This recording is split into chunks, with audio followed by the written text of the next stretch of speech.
জনপ্ৰিয় কণ্ঠশিল্পী ভিতালী দাস আৰু নাই। কৰোনাত আক্ৰান্ত হৈ মৃত্যুৰে যুঁজি অৱশেষত হাৰ মানিলে ভিতালী দাসে। বুধবাৰে সন্ধিয়া 7:05 কালাপাহাৰৰ কোভিড চিকিৎসালয়ত শেষ নিশ্বাস ত্যাগ কৰে কণ্ঠশিল্পীগৰাকীয়ে। কোভিডত আক্ৰান্ত হোৱাৰ পাছতেই কণ্ঠশিল্পীগৰাকীক যোৱা 16 এপ্ৰিলত কালাপাহাৰৰ কোভিড চিকিৎসালয়ত ভৰ্তি কৰোৱা হৈছিল। পৰৱৰ্তী সময়ত স্বাস্থ্য ক্ৰমশঃ সংকটজনক হোৱাৰ বাবে তেওঁক ICUত ভৰ্তি কৰোৱা হয়।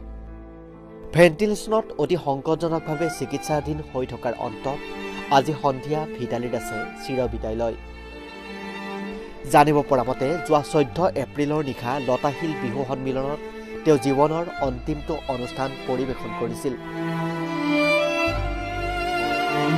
ইপিনে আজি দিনৰ ভাগতেই তেওঁৰ মৃত্যু হোৱা বুলি এটা উৰা বাতৰি প্ৰকাশ পাইছিল। কিন্তু অৱশেষত বেয়া খবৰটো আহিল। চিৰদিনলৈ বিদায় ল'লে সুমধুৰ কণ্ঠৰ অধিকাৰী ভিতালী দাসে।